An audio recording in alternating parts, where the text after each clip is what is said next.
Good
morning, everyone. It's only 7:27, so I just woke up. I washed my face. I put my first layer of lotion,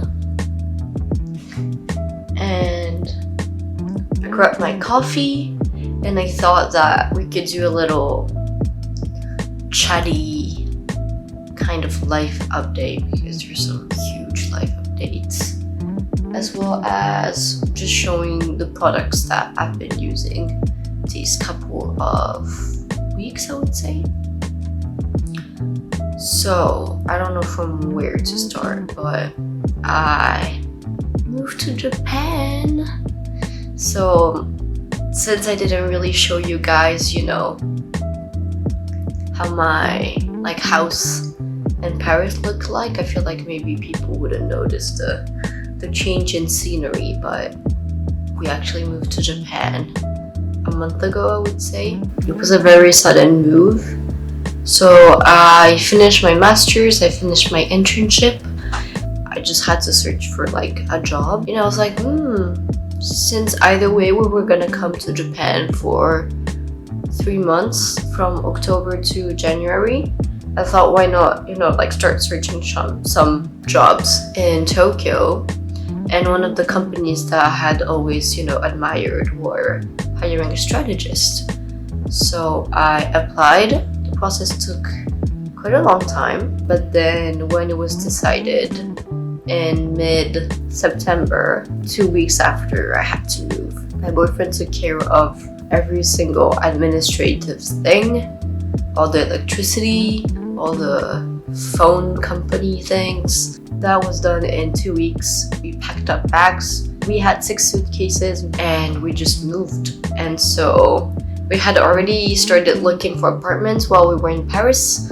And then we had this place, and then we just wanted to visit in real person before, committing to being in this place, because a Japanese contract is around 2 years, and then you can leave beforehand, but then that's kind of when the renewal restarts is in 2 years. So we wanted to make sure that we were comfortable, with this apartment. And when we visited, we fell in love. It's near Shimokitazawa. So Shimokitazawa, it's kind of like a hotspot, let's say, of new stuff, but then also very funky. I want to say underground, but it's not underground anymore at all. So we're next to Shimokitazawa. We're on the first floor, but then I was scared that we wouldn't have much sunlight, but as you can see, we have a lot of sunlight, so I just love this place. So yeah, I'm very happy we found this place. 3 days after moving in, I started my job as a strategist.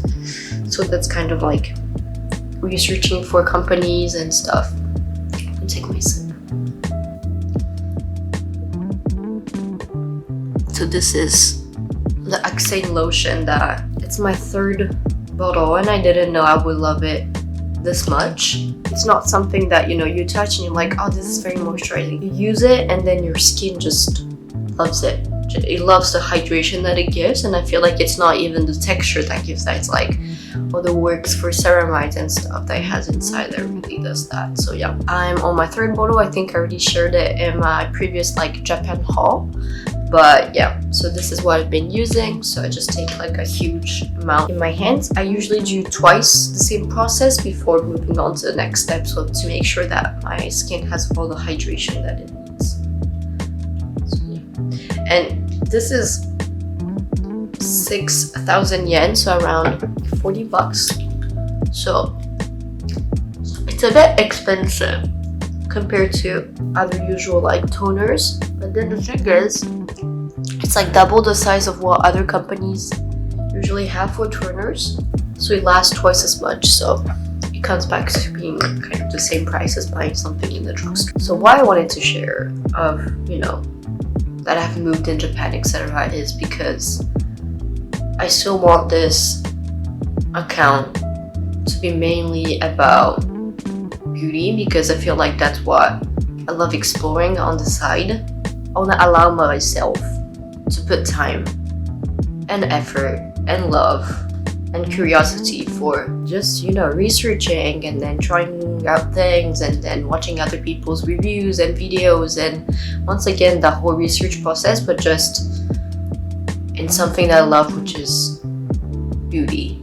And when I say beauty, I feel like my perception has changed a little bit, because I feel like before I was just seeking perfection, right? It's like, how can I not have any more acne? How can I don't have my redness anymore, whatever. I feel like I love looking at people talk about beauty and the excitement that it gives them, and I want to be part of that. And I want to also give people that new excitement, that like, oh, this is what I needed kind of moment. So I feel like that's what I'm seeking, because my skin is very hard to understand. I feel like one time I understood what it wants, the next day it's like, I'm gonna betray you. And I feel like it's always like a constant learning process, and I thought that it could be nice for this platform to be like a record of what I try, what fails, what I like, what I want to suggest to people.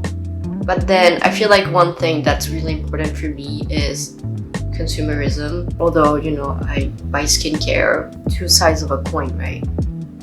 But I feel like one thing I want to keep very important is why I do this much digging and not just buying, is because I don't want to be spending money on useless stuff that I know I'm gonna throw away after using 2 times because I just didn't like it. So I feel like it's a hard line of trying it for yourself, because you're the only person with your skin and how it's gonna work. So yeah, so I think my move to Japan's gonna be a bit more precise in maybe my contents, because I'm not gonna have access to Western beauty anymore, and I feel like that's also fine with me, because I was in Europe, I was searching for Asian beauty, and then when I'm here I'm like, oh, you know, all the Western technology and stuff. But I feel like it's a time for me to experience Asian technology and what it offers for Asian skin. And I feel like, you know, a lot of the viewers are also from this part of the atmosphere. I want my content to be, it's not that I feel like naturally it's gonna shift a bit more towards what Japan offers me and what I want to try. But at the same time, I feel like the more I try things, the more I realize that I just want to find my staples. I already have my morning azelaic acid, which once again I'm gonna share on a whole other video, and then my night APTO, which I only use every 2 days because I feel like my skin just can't handle it when I do it every night like I used to be able to 3 years ago, and I feel like I learned that's okay.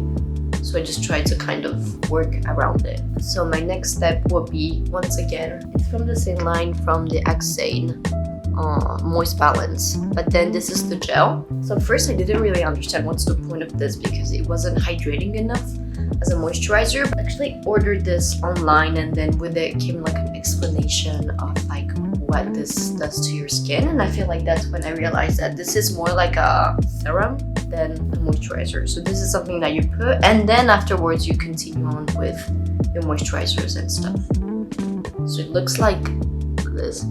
So yeah, I take like a huge amount because I know that if I'm not gonna use it, I'm just gonna throw away. So I'm like, might as well try to finish this thing. So I take this whole much, just put it around my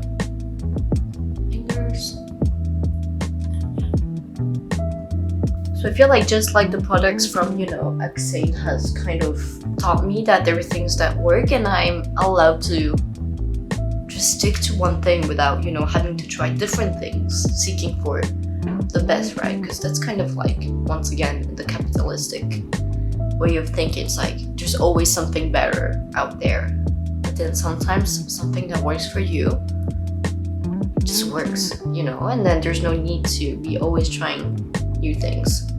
Now I'm gonna go with this ILLIYOON Ceramide 8 Concentrate Cream.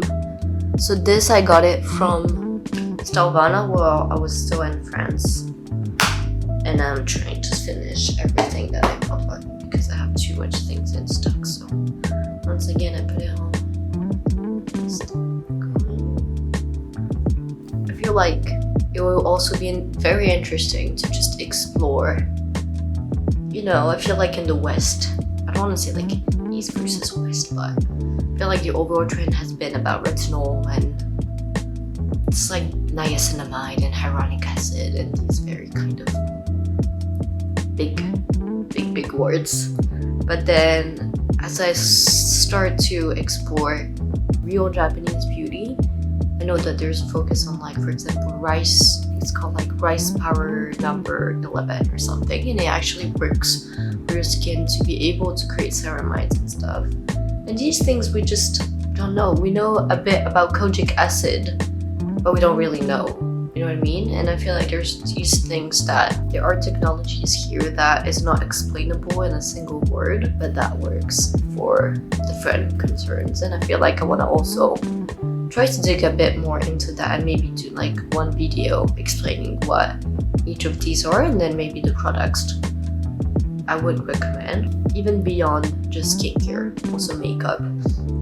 I feel like there's a whole other aesthetic in Japan. I feel like I felt in Europe, or even just like going to the drugstore. I feel like there's so much things that are just out there that I just makes me excited and I want to try out. And I feel like now I get to learn what looks good on me, and I feel like people are allowed to explore, you know. I feel like in Japan it's a lot of categories. It's like, are you like autumn yellow or like summer blue? And it's like, what does that mean?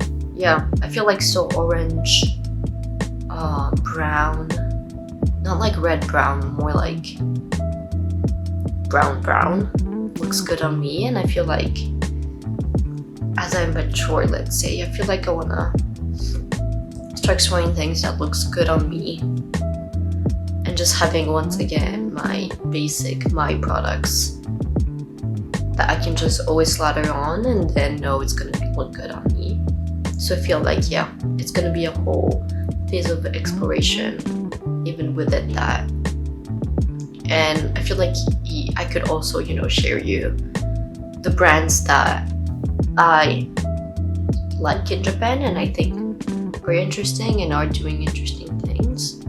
Maybe I'm not gonna have like each of a product to share, but I feel like it could still be something interesting for people to.